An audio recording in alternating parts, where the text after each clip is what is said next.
Greetings and welcome to the Reparenting Daily podcast. In this podcast, we'll dive deep into reparenting, exploring tools and resources to help us through our journey. The podcast is divided into 3 sections. First is a reading. Second is a discussion of the reading followed by a journal prompt. And the last section is a peaceful meditation for closing.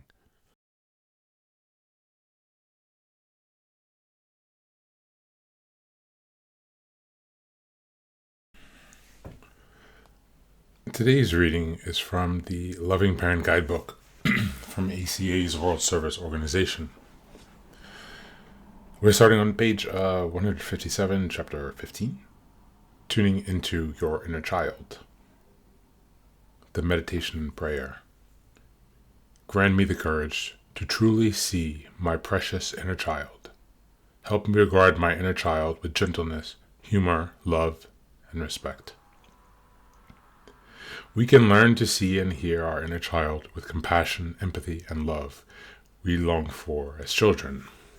Mirror work, taking time to gently look into our own eyes, is one way to see and tune in our inner child in ways caregivers and parents didn't. If we are visually impaired, we can adapt the mirror work exercises by gently cradling our faces in our hands. We could also picture our inner child in our mind's eye. We can use these same exercises to connect with our inner teenager, learning to see who we truly are. Attunement is an important part of healthy childhood development and involves helping children being seen, heard, and accepted for who they are. As children, we needed to feel like we were treasured, waiting to be discovered, not clay waiting to be molded. In dysfunctional families, parents don't reflect a child accurately. For example, if a child feels sad, a parent might deny the feeling or tell them to cheer up. If a child is disappointed, a parent might reflect the child's feeling as angry or judge them as difficult. This lack of attunement from caregivers causes us to doubt our perceptions and lose touch with our hearts. An attuned parent tunes in to and responds in healthy ways to a child's feelings, needs, behavior, both verbally and non-verbally. When this happens, the child has a sense of being known. When a child is sad, an attuned parent might say something like, "You look like you're feeling sad about something." This attunement helps the child trust the world is a safe place where they can form healthy relationships, take risks, and trust their perceptions. We can learn to attune to our inner child today in the way we needed with our caregivers to attune to us. Thank you, and that's the reading for today.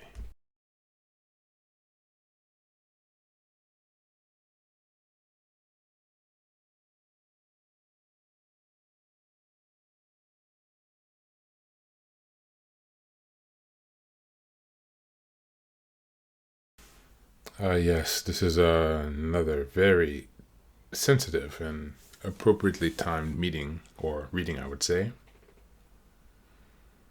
Learning to see who we truly are. How to see ourselves. We missed out on that reflection because of our dysfunctional family situations. And so the importance now in our journey to remothering and refathering is to learn how to see ourselves. Ironically, how can you do that without that initial feedback? There was one reading, the second to last sentence in this reading. I will read it again. This attunement helps the child trust the world is a safe place where they can form healthy relationships, take risks, and trust their perceptions.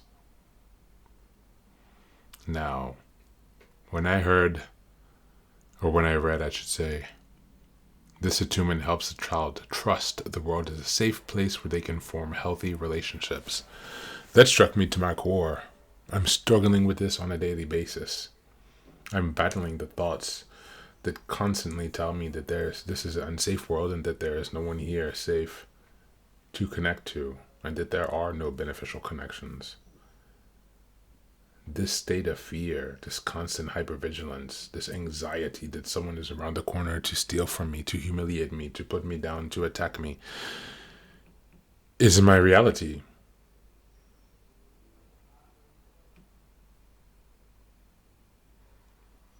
I have come into those situations. And one part in taking control of that and ownership of that is learning how to respond in more sophisticated ways. You can check out a book called Verbal Judo, for example, or Verbal Sparring. It's another book, but you can Google search this. How to combat at people with witty comments when they are bullying, learn how to actually reply and respond in these social situations, understanding power dynamics and power moves. These are all skills that we need to learn. Skills that are missing from the ACA program. Which is why I've created this program, to start branching out and find out which other pieces of information are missing. Because there is a lot of practical knowledge that is not included in this ACA book. Books, I should say. I'm operating from a paradigm of the real world, and in the real world, I've seen that I am receiving social aggression. Because of my trauma, I tend to freeze, and that encourages more. And so one of my ways to refather myself is to empower myself and teach myself how to respond to those situations. And this is talking about learning to see who you are. Why are we talking about this? Because in order to see who you are, you need good relationships. And in order to have good relationships, you need to have the stamina to continue meeting and confronting people. And when you are continuously or often attacked or assaulted verbally, you will generally lose your taste for people. So how can you maintain your liking for people, which you need in order to make friends, to develop your understanding of who you truly are? It's also important to learn to defend ourselves against those bullies and social aggressors, and to do it confidently. To believe that you have the power and authority to respond just as much as they believe they have the power and authority to put you down. We're empowering ourselves here today. We're refathering. And we don't have to tolerate any bullshit anymore. Thank you for being here, and be well.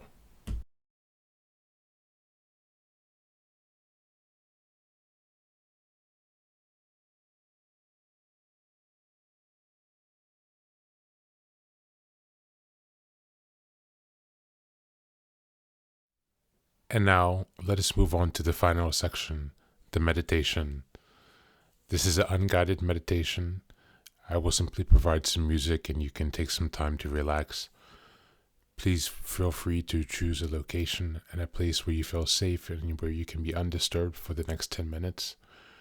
You can choose to be sitting down, standing, as you like, wherever you are most comfortable. Thank you for being here and enjoy the meditation.